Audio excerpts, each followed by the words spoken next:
Holidays-நாலே நம்ம K Travels தான். தமிழகத்தின் முன்னணி டிராவல்ஸ் நிறுவனம். Plan your happy trips with K Travels. Thiru OPS Thiru EPS கூப்பிட்டு தேர்தல் ஆணையம் விசாரிக்க போது அவங்க கருத்தில் கேட்க போது உண்மையிலேயே இதில் ஏதாவது தீர்வு வருமா?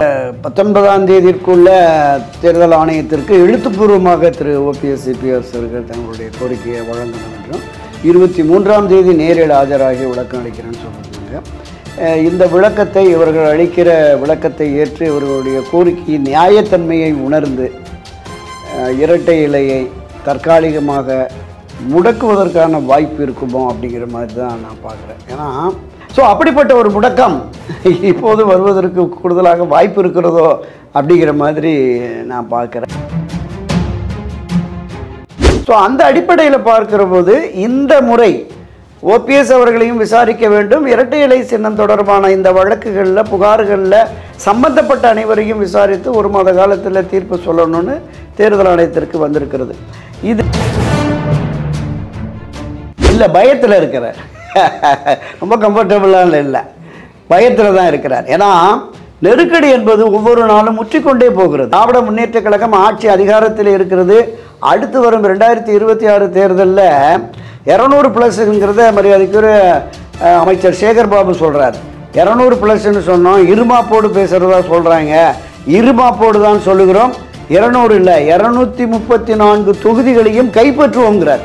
வெற்றி பெறுவோம்னு சொல்லலை.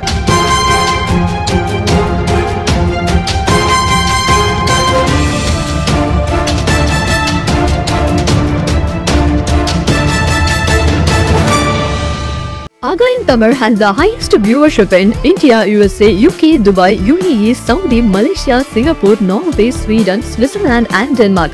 Join us and take your business to the world. வணக்கம் ஆகாயம் நண்பர்களே. இரட்டை இலை யாருக்கு? அதிமுகவில் பிரச்சனை தீருமா? இதை பற்றி பேசுவதற்காக பத்திரிகையாளர் திரு துரை கருணா இங்கு வந்திருக்கிறார். வணக்கம் திரு துரை கருணா. வணக்கம் சார்.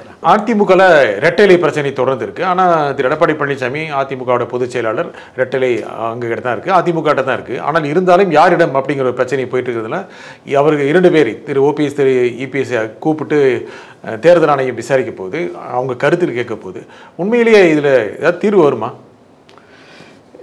இந்த 19ஆம் தேதிக்குள்ள தேர்தல் ஆணையத்திற்கு எழுத்துப்பூர்வமாக திரு ஓபிஎஸ் இபிஎஸ் அவர்கள் தங்களுடைய கோரிக்கையை வழங்கணும் என்றும் 23ஆம் தேதி நேரில் ஆஜராகி விளக்கம் அளிக்கிறேன்னு சொல்லியிருந்தாங்க. இந்த விளக்கத்தை இவர்கள் அளிக்கிற விளக்கத்தை ஏற்று இவர்களுடைய கோரிக்கையின் நியாயத்தன்மையை உணர்ந்து இரட்டை இலையை தற்காலிகமாக முடக்குவதற்கான வாய்ப்பு இருக்குமோ அப்படிங்கிற மாதிரி தான் நான் பார்க்குறேன். ஏன்னா உரிமை கோரல் என்பது பல காலகட்டங்களில் நம்ம பார்த்துருக்கோம். 1988-89 மரியாதைக்குரிய புரட்சியர் எம்ஜிஆர் மறைவுக்கு பிறகு ஜே அணி ஜா அணி என்று பிரிந்த பொழுது மரியாதைக்குரிய ஜானகி அம்மையார் பின்னாடி தான் ஏராளமான அமைச்சர்கள் இருந்தாங்க.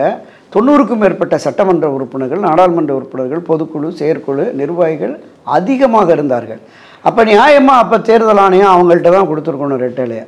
ஆனால் சில ஜெயலலிதா அவர்கள் தரப்பு வாதத்தையும் ஏற்று 2 பிரிவாக போயிட்டதுனால முடக்கி வைக்கிறோம் அப்படின்னு முடக்கிட்டாங்க. அப்படிப்பட்ட ஒரு முடக்கம் இப்போது வருவதற்கு கூடுதலாக வாய்ப்பு இருக்கிறதோ அப்படிங்கிற மாதிரி நான் பார்க்குறேன். நீங்கள் சொன்னது போல அந்த சமயத்தில் ஒரு அரசியல் இருந்தது. காங்கிரஸ் கட்சிக்கு ஒரு விருப்பம் இருந்தது, தேர்தல் ஆணையத்தின் மீது தாக்கம் இருந்தது. தமிழ்நாட்டில் அதிமுக பிளவுபட்டால் திமுக பலவீனம் என்று நினைத்து மீண்டும் தமிழகத்தில் காங்கிரஸ் ஆட்சிக்கு வர முடியுமோ என்ற நிலை இருந்தது 1989, 88, 89. ஆனால் இப்போ அந்த மாதிரி ஒரு அரசியல் கட்சிக்கு பிஜேபிக்கு ஒரு விருப்பம் இருக்குமா? அந்த மாதிரி முயற்சி இருக்குமா? அது தேர்தல் ஆணையத்தின் மீது திணிக்க முடியுமா? பெரும்பாலுமே தேர்தல் ஆணையத்தினுடைய நடவடிக்கைகள் என்பது அவ்வப்போது ஏற்படுகிற அரசியல் சூழலுக்கு ஏற்ப தான் முடிவுகள்லாம் வருது. அதுக்குரிய டிஎன் சேசன் அவர்கள் தேர்தல் ஆணையத்தினுடைய தலைமை பொறுப்பில் இருக்கிற போது ஒரு கருத்தை சொல்லியிருந்தார். அந்த நம்ம திரிணாமுல் காங்கிரஸ், தேசியவாத காங்கிரஸ்னு காங்கிரஸிலிருந்து சில பிரிவுகள் பிளவுகள் வந்துகிற பொழுதும் அதை தாண்டி நம்ம மற்ற கட்சிகள், அகிலேஷ் யாதவருடைய கட்சிகள், அந்த மாதிரி பிரச்சனைகள்லாம் வருகிற பொழுது தேர்தல் ஆணையத்தை பொறுத்தளவில் மெஜாரிட்டி, பெரும்பான்மை என்கிற அளவுகோலை மட்டுமே பார்க்காது. தேர்தல் ஆணையம் ஒப்புக்கொண்ட ஏற்றுக்கொண்ட அந்த கட்சிகளினுடைய சட்டத்திட்ட விதிகளையும் பார்க்கும். அந்த அடிப்படையில் தான் முடிவெடுப்போம் அப்படின்னு சொல்லியிருந்தார். ஸோ அப்படி கட்சியினுடைய சட்டத்திட்ட விதிகளை தேர்தல் ஆணையம் பார்க்கிற பொழுது ஏற்கனவே அண்ணா திராவிட முன்னேற்ற கழகத்தினுடைய அந்த விதி 43 அடிப்படை உறுப்பினர்களால் தலைமை தேர்ந்தெடுக்கப்பட வேண்டும்.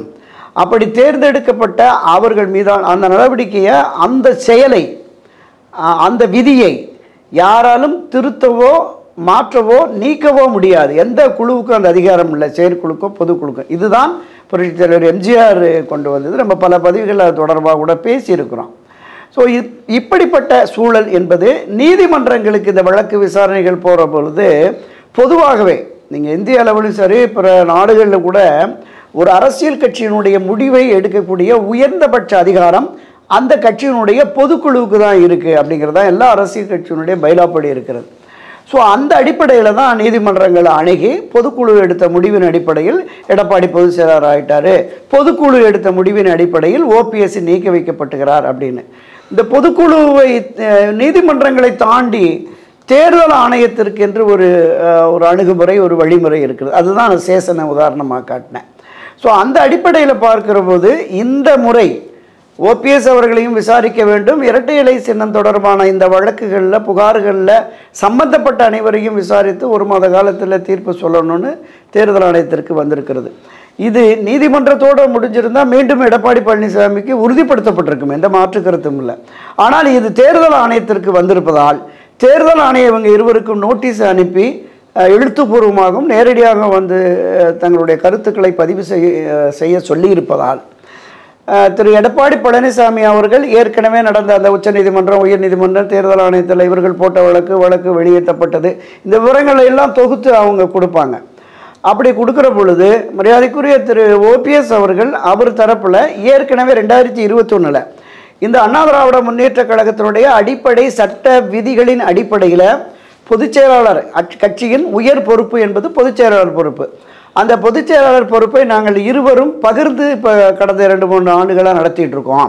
ஒருங்கிணைப்பாளர், இணை ஒருங்கிணைப்பாளர். எனவே அந்த பொதுச் செயலாளருக்கு அளிக்கப்பட வேண்டிய அடிப்படை ஒற்றை வாக்கு இருவரும் பகிர்ந்து அளிக்கிறோம் அப்படிங்கிற மாதிரி ஒருங்கிணைப்பாளர், இணைப்பாளர். இப்படி தேர்ந்தெடுக்கப்பட்ட நாங்கள் கட்சியினுடைய தேர்தல் ஆணையத்தினுடைய வழிகாட்டுதலின்படி கிளை, பேரூர், நகரம், ஒன்றியம், மாவட்ட அளவில் எல்லாமே தேர்ந்தெடுத்து செயற்குழு, பொதுக்குழு, மாநில நிர்வாகி வரைக்கும் தேர்ந்தெடுத்து இருவரும் கையெழுத்திட்டு தேர்தல் ஆணையத்திற்கு நாங்கள் வழங்கி இருக்கிறோம். நாங்கள் தேர்தல் ஆணையத்திற்கு 2021 வழங்கியது தான் இன்னும் அண்ணா திராவிட முன்னேற்ற கழகத்தினுடைய தேர்தல் ஆணையத்தினுடைய அந்த வெப்சைட்டில் இன்னும் இருக்குது, அதுதான் இருக்குது. அதன் பிறகு திரு எடப்பாடி பழனிசாமி தன்னிச்சையாக கூட்டிய அந்த பொதுக்குழு என்பதும் என்னை வெளியேற்றியதும் சரியான நடவடிக்கை இல்லை, கட்சியினுடைய விதிகளுக்கு புறம்பானது என்கிற வாதத்தை திரு ஓபிஎஸ் அவர்கள் வைக்கிற பொழுது தேர்தல் ஆணையம் என்ன முடிவெடுக்கும் என்பதுதான் மிகப்பெரிய கேள்வி. ஆனால் அந்த 89, 88, 89 ஒப்பிட முடியாதபடி இப்போ நிலவரம் இருக்குது. அப்படி தானே, ரெண்டுமே ஒப்பிட முடியாது இல்லை. அந்த சமயத்தில் இருந்த ஒரு பிளவுக்கும் இப்போ பிளவே இல்லையே. ஓபிஎஸ் நீக்கப்பட்டார், அவரோட 3 எம்எல்ஏக்கள் இருக்காங்க, அவ்வளோதான். கட்சி பிளவுபடுது. எடப்பாடி பழனிசாமி தானே சொல்கிறார். இல்லை தேனி மாவட்டத்தில் 16 தேனி மாவட்டத்தில் 16,000க்கும் மேற்பட்ட ஜெயலலிதா காலத்தில் நிர்வாகிகள் ஒட்டுமொத்தமாக அந்த மாவட்டத்தில் கழக அமைப்பு, பேரவை, பாசறை, தொழிற்சங்கம், மாணவர் அணி, மகளிர் அணி என்று ஒரு 16,000க்கும் மேற்பட்ட அமைப்புகள். அதில் 13,800 அமைப்புகள் அப்படியே திரு ஓபிஎஸ் பின்னாடி இருக்கு. அவர் மாவட்டம். இதை தாண்டி ராமநாதபுரம், சிவகங்கை, திருநெல்வேலி, தென்காசி, தஞ்சை மாவட்டங்களில் 30% 40% அண்ணா திராவிட முன்னேற்ற கழகத்திலே பயணித்தவர்கள் இருக்காங்க. மிச்சம் உள்ளதுக்கு தான் இவர் போட்டிருக்கார். இதை தாண்டி 16 அமைப்பு செயலாளர்கள், 86 மாவட்ட செயலாளர்கள் இவரால் நியமிக்கப்பட்டவர்கள். இதை தாண்டி ஒன்றியம், நகர என்கிற அமைப்பில் சுமார் 1 லட்சம் பேர் நிர்வாகிகளாக இருக்கிறாங்க. நீங்கள் அதைத்தான் ஒவ்வொரு முறையும் அவர் நிர்வாகிகள் கூட்டம் கூடுகிற பொழுதும் அவர் மாவட்ட ரீதியாக இந்த உரிமை மீட்பு குழு கூட்டங்கள் போடுற பொழுதும் அங்கே திரளுகிற அந்த கூட்டம் அடிப்படை உறுப்பினர்கள் அண்ணா திராவிட முன்னேற்ற கழகத்திலே பொறுப்புகளிலே இல்லை. நீங்கள் குறிப்பிட்டது மாதிரி பொறுப்புகளிலே, நிர்வாக பொறுப்புகளிலே இல்லை. ஆனால் காலமெல்லாம் இரட்டை இலைக்கு வாக்களித்தவர்கள், ஒரு அரசியல் பண்புமிக்க ஒருவர் பின்னால் பயணிப்பது நமக்கு உசிதமானது, சரியானது என்கிற பார்வையோடு இருக்கிறவர்கள் இன்னும் இருக்கிறார்கள் நிறைய. நம்ம பிளவு பிரிவு என்று பார்க்கிற பொழுது இதெல்லாம் வெறும் இல்லை. நான் புரட்சித் தலைவர் எம்ஜிஆர் 1972 வெளியேற்றப்பட்ட பொழுது 2 எம்பி வந்தாங்க. K.A. கிருஷ்ணசாமி, S.C. சோமசுந்தரம். அப்படியே இங்கே வந்தீங்கன்னா ஒரு 4-5 எம்எல்ஏக்கள் தான் வந்தாங்க. ஆனால் கட்சியில் பெரும்பாலான மாவட்ட, நகரம், ஒன்றியம் எல்லாமே திராவிட முன்னேற்ற கழகத்தில் இருந்தது. அப்போ திராவிட முன்னேற்ற கழகம் தான் வலிமையான திராவிட முன்னேற்ற கழகம் தான் உண்மையான திராவிட முன்னேற்ற கழகம் என்று இருந்த நிலையிலும் அந்த திமுகவிலே அடிப்படை உறுப்பினர்களாக இருந்தவர்கள், எம்ஜிஆரை நேசித்த அனுதாபிகள், இதை தாண்டி பொதுமக்கள் என்று வந்ததனால்தான் அந்த திராவிட முன்னேற்ற கழகத்தை 3 தேர்தல்களை தொடர் தோல்வியை அவர்களை தழுவ வைத்து ஒரு வெற்றியை பெறக்கூடியது இருக்கிறது. இந்த பின்னணி, இந்த செல்வாக்கு என்பது ஒரு அரசியல் களத்திலே, தேர்தல் களத்திலே வெளிப்படும். அதுதான் இப்போ நடைபெற்றதில் ஒரே ஒரு திரு ஓபிஎஸ் அவர்கள் மட்டுமே சுயேட்சையாக ஒரு 12 நாட்களுக்கு முன்னாடி தான் ஒரு பலாப்பழம்னு ஒரு சின்னம், சுயேட்சை சின்னம், அவருக்கு எதிராக 6 ஓ பன்னீர்செல்வத்தை களமிறக்கினார்கள். 22வது இடத்துல அவருடைய 2வது அந்த பேலட் மிஷின், ஏபி மிஷினில் 22வது இடம். அதில் முன்னாடி 2 பேர், பின்னாடி 2 பேர் ஓ பன்னீர்செல்வம்னு இருந்தாங்க. அந்த சூழ்நிலையில் கிட்டத்தட்ட 33% பதிவான வாக்குகளில் 3,42,000 வாக்குகள் வாங்கிட்டார். அதனால் அவர் ஒன்றும் இல்லை, கட்சி இல்லை அப்படின்னு புறக்கணிச்சிட முடியாது. இன்னும் இருக்கிறார்கள், அவருக்கு ஆதரவாக பொதுமக்களும் இருக்கிறார்கள். எனவே தான் நான் சொல்கிறேன், ஒட்டுமொத்தமாக வெறும் பொதுக்குழு, செயற்குழு, எம்எல்ஏக்களை மட்டுமே வச்சு நம்ம பார்க்க முடியாது. இன்னொரு கருத்தையும் சொல்லுறேன், இதெல்லாம் தேர்தல் எடுத்துக்குமா? நீங்க யானை எடுக்கும் அதுதான் நான் சொல்ல வரேன். நீங்க விஷயத்தை சொன்னேன்ல, உறுப்பினர்கள் இருக்க வேண்டும், உறுப்பினர் ஒரு பக்கம் இல்லை. கட்சியிலேயே பொதுக்குழு, செயற்குழு உறுப்பினர் இருக்க வேண்டும், அதுவும் இல்லை. இதுதான் பேப்பர்ல இருக்க போது. இது எதுக்கு தேர்தல் ஆணையம் கன்சிடர் பண்ணவும்? இல்லை, நீங்கள் அடிப்படை உறுப்பினர்கள் மிக அதிகபட்சமாக என்னிடம் இருக்கிறார்கள் அப்படிங்கிறது இவங்க தரப்பு வாதமாக சொல்றது. இல்லை, மரியாதைக்குரிய திரு ஓபிஎஸ் அவர்கள் அடிப்படை உறுப்பினர்கள் கீழே இருக்கிற வெறும் கார்டு ஹோல்டர்ஸ்ன்னு இருக்காங்கல்ல, கட்சி நிர்வாகிகள் இல்லாமல் அது எடுக்கிறாங்க அதெல்லாமே எடுத்துட்டாங்க. வெளிப்படையாக இன்னும் சொல்ல மாட்டாங்க.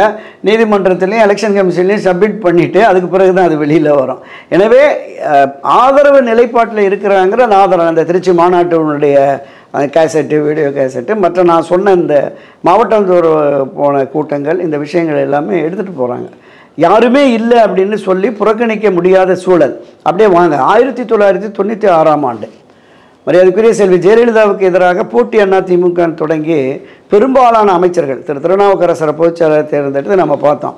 ஒரே நாள் திரு ரஜினிகாந்த் அவர்களுடைய அந்த ராகவேந்திரா திருமண மண்டபத்தில் போட்டி அதிமுகவின் பொதுக்குழு, அங்கேருந்து ஒரு 1 கிலோமீட்டரில் வடபழனி விஜய் சேஷ மகால், விஜயராணி மகாலில் செல்வி ஜெயலலிதாவுடைய பொதுக்குழு. இவங்க கட்சியினுடைய மூத்த முன்னோடிகள், கட்சியின் சட்டமன்ற உறுப்பினராக இருந்தவர்கள், கட்சியினுடைய நாடாளுமன்ற உறுப்பினராக இருப்பவர்கள். இதை தாண்டி பொதுக்குழு உறுப்பினர்கள், செயற்குழு உறுப்பினர்கள் எல்லோரும் எங்களிடம்தான் அதிகம் இருக்கிறார்கள் அப்படின்னு ஒரு பெரிய பட்டியலையே தயாரித்து போனாங்க.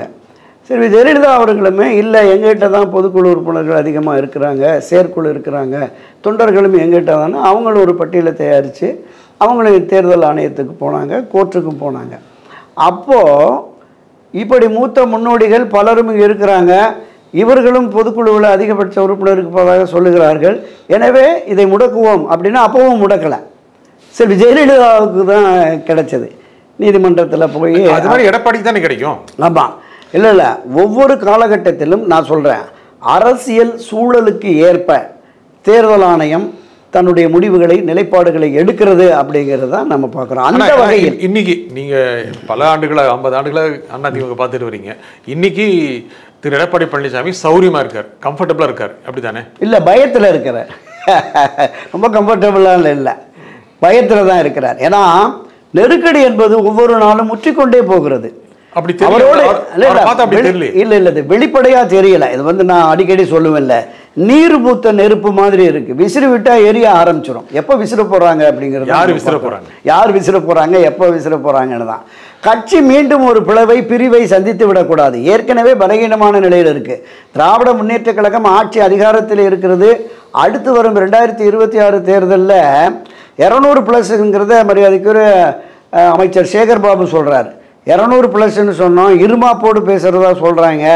இருமாப்போடு தான் சொல்லுகிறோம், 200 இல்லை 234 தொகுதிகளையும் கைப்பற்றுவோங்கிறார். வெற்றி பெறுவோம்னு சொல்லலை, 234 தொகுதிகளையும் கைப்பற்றுவோம். அப்போ கைப்பற்றுவதற்கான களப்பணியில் அவர்கள் இறங்கி இருக்கிற பொழுது இங்கே வலிமை குன்றிய அண்ணா திராவிட முன்னேற்ற கழகம் இப்படி பிரிந்து கிடக்கிற சக்திகளை ஒன்றிணையாமல் தேர்தல் களத்துக்கு வருகிற பொழுது அவர்களால் வெற்றி பெற முடியாது என்கிற அந்த எண்ணமும் உணர்வும் பெரும்பாலானவர்கள் நீங்க பிரச்சனை அதிமுக கடந்த 2 நாட்களாக மரியாதைக்குரிய எடப்பாடி பழனிசாமி அவர்களை சந்தித்த இப்போ வந்தாங்கல்ல சிட்டிங் எம்எல்ஏ, அதில் ஒரு 15-20 பேர் போய் ஆனா நாங்கள்லாம் ஊருக்குள்ளே போக முடியலைண்ணா, கட்சி ஒன்று சேர்ந்தால் தான் ஜெயிக்க முடியும், என்னென்னு பாருங்க. நான் திருப்பி எல்லாரும் இதே வந்து சொல்லிட்டு இருக்கீங்க, போங்கப்பா பார்த்துக்கலாம், நான் பார்த்துக்கிறேன் போங்கப்பா அப்படின்னு சொல்லி அவர் திரும்ப அவர்கிட்ட சொல்லணும். இல்லை, அது கட்சி நலன் முக்கியம். அதுதான் கட்சி நலன் முக்கியம், கட்சியினுடைய வெற்றி முக்கியம். சார் 2.5 கோடி உறுப்பினர்கள் சொல்கிறாங்களே, அவருடைய எதிர்காலம், அவன் அரசியல் நடத்தணும்ல. இந்த 2 கோடி பேர் கட்சியில் உறுப்பினர்களாக இருக்காங்க அப்படின்னு புரட்சியாளர் எம்ஜிஆர் அவர்கள் இந்த தொண்டர்களுக்காக தான் இந்த இயக்கத்தை கொண்டு வந்தார். நம்ம கடந்த பல பதிவுகளில் சொல்லியிருக்கோம், ஒரு தொண்டனை கூட இழக்க மாட்டேன் அப்படின்னு சொல்கிறார். பிரிவுகள் வந்து வெளியேற்றப்பட்டவர்கள், வெளியேறியவர்கள், மிக கடுமையாக விமர்சித்தவர்கள் எல்லோரையும் அரவணைத்து போறதுதான் அதிமுகவின் பாணி அரசியல் என்பதை புரட்சித் தலைவர் எம்ஜிஆர் நிரூபித்தார்.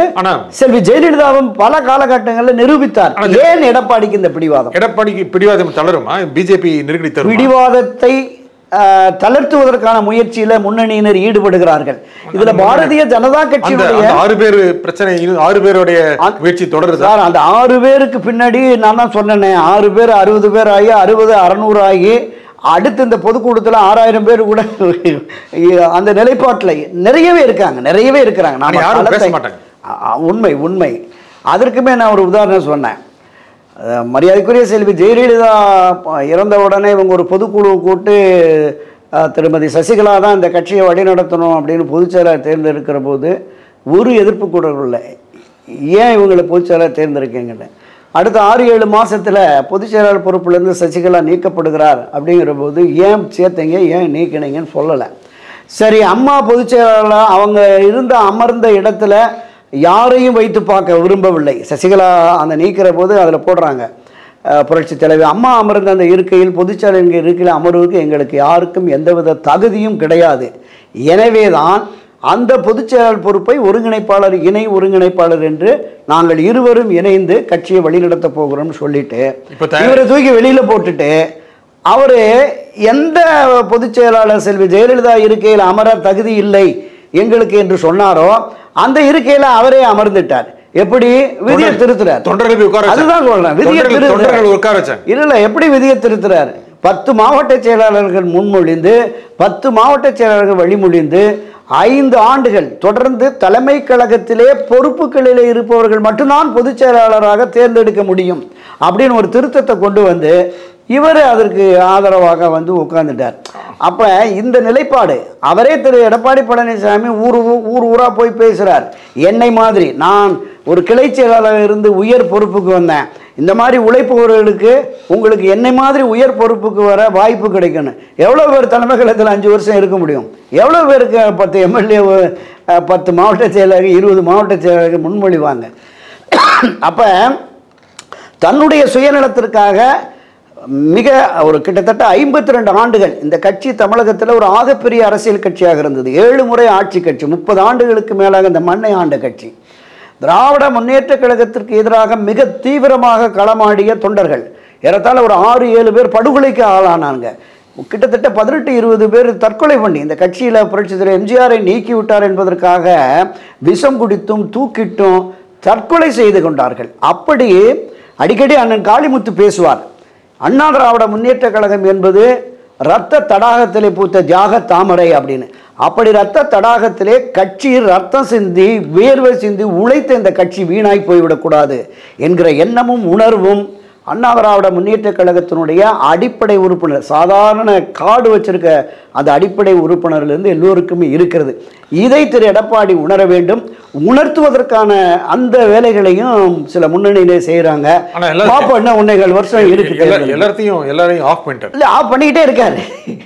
ஒரு புறம் அவர் ஆஃப் பண்ணிக்கிட்டே இருக்காரு, இன்னொரு புறம் முயற்சிகளும் இருக்கு. அதாவது அதுதான், அதாவது கட்சி முக்கியம். அடிக்கடி நம்ம அதுதான் சொல்கிறேன், கட்சியினுடைய வெற்றி முக்கியம். இந்த தமிழக அரசியல் களத்தில் திராவிட முன்னேற்ற கழகத்தை வீழ்த்தி ஆட்சி அதிகாரத்திற்கு வர வேண்டும் என்றால் மீண்டும் வலிமை மிக்க அதிமுகவாக வேண்டும். இன்னைக்கு நாம் பல பதிவுகளில் பேசினதான், இப்போதும் அதை நம்ம சொல்லியே ஆகணும். 52 ஆண்டுகால இந்த தேர்தல் அரசியல் வரலாற்றில் இல்லாததுக்கு ஒரு மிகப்பெரிய சரிவு, பின்னடைவு, பெரும் தோல்வி 2024 இருக்குது. 2026 திமுகவுக்கு எதிரான மனநிலை மக்களுக்கு வந்து விட்டது. அந்த ஆட்சியை அகற்றினால் அந்த இடத்துல அண்ணா திமுகவை தான் அமர வைப்பார்கள் அப்படின்னு சொல்லிட்டு அப்படின்னு சொல்லி பேசுறாரு. ஆனால் ஆமா, திராவிட முன்னேற்ற கழகத்திற்கு எதிரான மனநிலை மக்களிடம் வந்ததென்றாலும் அங்க திராவிட முன்னேற்ற கழகத்தினுடைய வாக்குகள் அப்படியே இருக்கு. அந்த 12 அரசியல் கட்சியினுடைய வாக்குகள் அப்படியே இருக்கு. இந்த மாற்றத்தை விரும்புகிற ஒரு 15-20%, இதில் ஒரு 5% வாக்குகளை பெற்றால் நாங்கள் மீண்டும் ஆட்சி அதிகாரத்திற்கு வருவோம் என்று அவர்கள் களப்பணியாடுகிறார்கள். அவங்க சிறுபான்மை வாக்குகளை சேர்த்துட்டாங்க. காலமெல்லாம் அதிமுகவுக்கு வாக்களித்த பெண்களுடைய வாக்கு வங்கியில் 70-80% திராவிட முன்னேற்ற கழகம் கொண்டு சென்று விட்டது. தலித்து வாக்குகளை ஒட்டுமொத்தமாக பெற்றுவிட்டார்கள். எந்த சதவீத வாக்குகள் அண்ணா திராவிட முன்னேற்ற கழகத்திற்கு வரும் என்கிற மிகப்பெரிய கேள்விக்குறி இருக்கிறது. அண்ணா திராவிட முன்னேற்ற கழகம் மட்டுமே திரு எடப்பாடி பழனிசாமி தலைமையில் அவர்கள் இந்த தேர்தலை எதிர்கொள்ளும் நிலை வருமே என்றால் இதை நம்பி பெரிய அளவில் கட்சிகள் வருவதற்கு வாய்ப்பில்லை.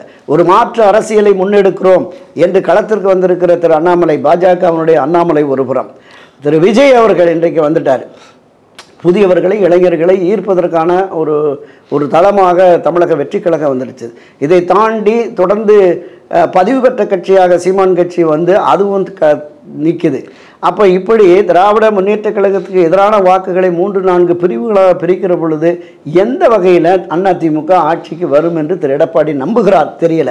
மீண்டும் வலிமையான ஒன்றுபட்ட அதிமுக வந்து ஒரு வலுவான கூட்டணி அமையுமே என்றால் நிச்சயமாக ஆட்சி மாற்றத்திற்கு வாய்ப்பு இருக்கிறத நான் பார்க்குறேன். ஆனா இந்த தேர்தல் ஆணையத்துடைய விசாரணை, அதை கூப்பிட்டு பேசுறது, இதெல்லாம் ஒரு பெரிய அதிர்ச்சியை ஏற்படுத்திடாது இல்லை? இல்லை, அதிர்ச்சியை ஏற்படுத்துறதுங்கிறத விடவும் ஒரு நெருக்கடியை கொடுக்கும் அப்படிங்கிற மாதிரி நான் பார்க்குறேன். ஒரு அதிர்வலைகளை ஏற்படுத்தும். அதெல்லாம் மசிய மாட்டார் எடப்பாடி. அதாவது அவர் வந்து இந்த தான் பிடித்த முயலுக்கு 3 கால் அப்படிங்கிற மாதிரியான அதிமுக பிடிச்சிட்டாரு. இல்லை, அந்த பிடிவாத தன்மையோடு நான் அதுதான் சொல்கிறேன் அடிக்கடி. தன்னுடைய சுயநலத்திற்காக தான் ஆட்சி அதிகாரத்திற்கு வந்து முதலமைச்சர் என்கிற உயர் பொறுப்பில் இருந்து விட்டோம். அரசியல் கட்சியிலே நாம் அண்ணா திராவிட முன்னேற்ற கழகத்தின் பொதுச் செயலாளர் என்கிற உயர் பொறுப்பு வரைக்கும் வந்து விட்டோம். இப்பொழுது எதிர்க்கட்சி தலைவர் என்கிற பிரதான பொறுப்பில் இருக்கிறோம். இதுவே நமக்கு நிரந்தரமாக போதும், காலகாலமாக திராவிட முன்னேற்ற கழகமே கூட ஆட்சி அதிகாரத்தில் இருக்கட்டும் என்கிற மனநிலையில் அவர் செயல்படுகிறார்களோ என்கிற சந்தேகம், பொதுவெளி சந்தேகம் இப்போது கட்சியினர் மத்தியிலும் வந்துவிட்டது. இது ஒரு வீணான சந்தேகம். முக்கியமாக திரு ஓபிஎஸ் இப்பொழுது திரு எடப்பாடி பழனிசாமி கடுமையாக விமர்சிக்கிறார். சமீபத்தில் ஒரு அறிக்கையில் கூட இனி சேரவே மாட்டாங்கிற மாதிரியான விமர்சனங்கள் வெளியே வரும். இல்ல, திரு ஓபிஎஸ் தெரிஞ்சிச்சு இனி சேர வாய்ப்பு இல்லை, போட்டு தாக்கணும் அப்படின்னு, அப்படித்தானே? கடந்த 3 ஆண்டுகளாக அவர் எடுத்த முயற்சி எல்லாமே விழலுக்கரைத்த நீராக தான் போயிடுச்சு. தொடர்ந்து அவர் கேள்விப்படுகிற விஷயம், யார் போய் அவரை சந்திச்சு பேசினாலுமே முடியாது முடியாது முடியாது என்பதிலே ஒரு உறுதியாக இருக்கிறார். அதை விட இல்ல, அதுக்கு வாய்ப்பே இல்லை. அவர் வந்து எப்போதுமே அரசியல்ல ஒரு பண்பட்ட மனிதனாக தான் நம்ம பார்க்குறோம். அவருடைய அரசியல் பயணம் என்பதும் பெரிய அளவில் வெற்றி கிடைத்த உடனே ஒரு ஆரவாரப்படுத்துவதும் அல்லது தோல்வி அடைந்தோடனே சோர்ந்து போய் படுப்பதுங்கிறது இல்லை. எது வந்தாலும் ஏற்றுக்கொள்வோம், இதுவும் கடந்து போகும் என்கிற மனநிலையில தான் இருக்கிறார். அப்படியே கடந்து போயிரும். இப்போதைக்கு அவரு மக்களையும் கட்சியின் அடிப்படை தொண்டர்களையும் தெய்வத்தையும் நம்பி பயணிக்கிறார். அதாவது இது நமக்கு எந்த பொறுமைக்கும் நமக்கு ஒரு நிச்சயமும் விடிவு கிடைக்கும் அப்படிங்கிற மாதிரி தான் நான் பல பதிவுகளில் குறிப்பிடுவேன். எந்த ஒரு மனிதனும் தர்ம நியாயங்களுக்கு புறம்பாக இயற்கை விதிகளுக்கு மாறாக செயல்பட்டாலும் அவனுடைய அழிவு என்பதை அவனே தேடிக்கொள்வான் என்பதுதான் கர்மா. அந்த வகையில் எல்லோருடைய எதிர்ப்பையும் எல்லோருடைய அதிருப்தியையும் சம்பாதித்து நான் மீண்டும் ஆட்சி அதிகாரத்திற்கு வந்து விடுவேன் என்கிற குருட்டு நம்பிக்கையில் மரியாதைக்குரிய திரு எடப்பாடி பழனிசாமி பயணிக்கிறார். அது ஒருபோதும் கைகூடாது அப்படிங்கிற. இப்போ இன்னும் நீண்ட தேர்தலுக்கு இன்னும் 1.25 வருஷம் இருக்கு, குறைஞ்சபட்சம் 1.25 மேலேயாதி இருக்கு. அந்த மாதிரி ஒரு சமயத்தில் ரெட்டலையை முடக்குவது அல்லது வந்து பிரச்சனையை ஏற்படுத்துவது இதெல்லாம் கொடுத்து 2 பேரும் சேர்க்க வைக்கணும் அப்படின்னு யாராவது நினைக்கிறாங்களா? இல்லை, கட்சி ஒன்றுபட வேண்டும் என்கிற எண்ணமும் உணர்வும் அண்ணா திராவிட முன்னேற்றக் கழகத்திலே இருக்கிறது. திராவிட முன்னேற்றக் கழகம் தொடர்ந்து ஆட்சி அதிகாரத்தில் இருப்பது சரியானது இல்லை என்று மத்திய ஆட்சி கட்சியினர், பாரதிய ஜனதா கட்சியினர் கருதுவார்கள் என்றால் நிச்சயமாக அதற்கான முயற்சி அவர்கள் ஏற்கனவே பிரிந்து கிடந்த முதல் தர்ம யுத்தத்தை முடிவுக்கு கொண்டு வந்து திரு எடப்பாடியோடு திரு ஓபிஎஸ் அவர்களை கைகோர்க்க செய்தது இதே பாரதிய ஜனதா கட்சி தான். ஆக தமிழகத்தின் நலன் கருதி தமிழகத்தினுடைய அரசியல் ஒரு சரியான திசை வழியில் செல்ல வேண்டும் என்று கருதுவார்களே, ஆனால் அப்படிப்பட்ட முயற்சியும் அவர்கள் எடுப்பதற்கு கூடுதல் வாய்ப்பு இருப்பதாக நான் பார்க்கிறேன். பிஜேபி கை இருக்குமா? பாரதிய ஜனதா கட்சியினுடைய எண்ணமும் அதனுடைய போக்கும் மரியாதைக்குரிய திரு அண்ணாமலை அவர்களுடைய அந்த அணுகுமுறையும் பார்க்கிற பொழுது ஏதோ ஒன்று நடப்பதற்கு கூடுதல் வாய்ப்பு இருக்கிறதாக தெரிகிறது. அண்ணாமலை இப்போ அண்ணாமலை வந்து விமர்சிக்கிறதுல எடப்பாடியே ஆமா ஆமா அவரு இல்ல அவரு லண்டன் போறதுக்கு முன்னாடியே கத்துட்டு வந்தோன்னு கொஞ்சம் வேற மாதிரி ஆமா ஒரு சர்வதேச அரசியல் புரிதலோட அவர் வந்திருக்கிறாரு. ஒரு பக்குவம் இந்த 3 ஆண்டுகள்ல லண்டன்ல அவருக்கு கிடைச்சிருக்கலாம். ஒரு விதண்டாவாதமான போக்கை நம்ம மட்டுப்படுத்திக்கிறோம் அப்படிங்கிற மாதிரி இருக்கலாம். ஆனாலும் கூட இப்போ இன்னும் அடித்து களமாடுகிறார். இந்த பக்கம் திருமாவளவன், நம்ம ஆதவ அர்ஜுனா, விஜய், திமுக எல்லாமே பண்ணிகிட்ருக்காரு. இந்த புறம் வரலை. அப்போ ஒரு அணுகுமுறை, ஒரு அதிமுக பக்கம் அதுதான் ஒரு அந்த அணுகுமுறை, ஒரு மிதமான அணுகுமுறை இருக்குது அப்படிங்கிற மாதிரி நம்ம பார்க்குறோம். திரு விஜய் மாநாடு நடத்துகிற போது பிரதான எதிரின்னு திமுகவை வீழ்த்திட்டு அதற்கு எதிரான வலிமையான கட்சி அதிமுக அப்படிங்கிறதுனால தான் அவருமே விமர்சனத்தை தவிர்த்தார். திரு அண்ணாமலை அவர்களுமே லண்டன் போகிறதுக்கு முன்னாடி என்ன சொன்னார், 2026 தேர்தலில் என்டிஏ தலைமையில் தான் ஒரு கூட்டணி ஆட்சி அமையும் அப்படிங்கிற மாதிரி ஒரு கருத்தை சொன்னார். அதற்கான முயற்சி இல்லை, அதற்கான முயற்சியுமே அவங்க எடுப்பாங்க. மறைமுகமாக புடகமாக சில விஷயங்களை பண்ணுவாங்க. நமக்கு வெளிப்படையாக கிட்டத்தட்ட தேர்தலுக்கு ஒரு 6 மாதத்துக்கு முன்பு தான் நமக்கு யார் யாரோடு அணி சேருகிறார்கள், எந்த கட்சி வலிமையான கட்சி, எந்த கட்சி இந்த ஆட்சி கட்சியான திமுகவை எந்த அணி வீழ்த்தும் அப்படிங்கிறது எல்லாமே நமக்கு தெரியும். முக்கியமாக பொதுக்குழு கூட்டம் நடக்குது, அதுக்கப்புறம் தேர்தலை கூப்பிட்டு விசாரிக்குது, கருத்துக்களை கேட்குது, இதெல்லாம் பார்க்கும்போது சரி ஓபிஎஸ் கட்சியில் பொறுப்பெல்லாம் கேட்கல, சேர்த்துக்கிங்க மட்டும்தான் சொன்னார் அப்படின்னு நினச்சிக்கலாம் அப்படின்னு எடப்பாடி ஏதோ ஒரு வகையில் நினைப்பாரா?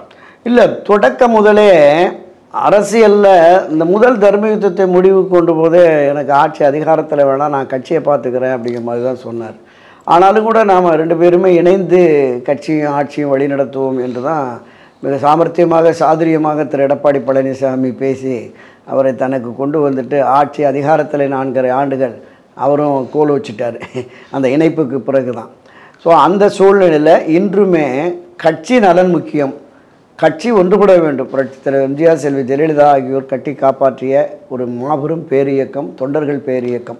இந்த தொண்டர்கள் அனாதை ஆகிவிடக்கூடாது என்கிற ஒரே கருத்தாக்கத்தின் அடிப்படையில் தான் அவர் பயணித்து கொண்டிருக்கிறார். 1989 ஜே அணி ஜா அணி இந்த 2 அணிகளும் இணைகிற பொழுது எந்த அளவிற்கான ஒரு ஒப்பந்தம் போட்டு திரு ஜெயலலிதா தலைமையிலான அந்த அணியிலே இருந்த அவ்வளவு பேருக்குமே, அந்த ஜானகி அணியில் இருந்தவர்கள் எல்லோருக்குமே இணை துணை என்று பல்வேறு பொறுப்புகளை, குறிப்பாக சொல்லணும்னா அங்கிருந்து வந்த திரு ராம வீரப்பன் அவர்களுக்கு கட்சியில் மூத்த துணை பொதுச் செயலாளர் பொறுப்பு வரைக்குமே வழங்கினாங்க. அதற்கு பிறகு வந்த காளிமுத்து, வளர்மதி போன்றவர்கள் எல்லோருக்குமே பொறுப்புகள் வழங்கினாங்க.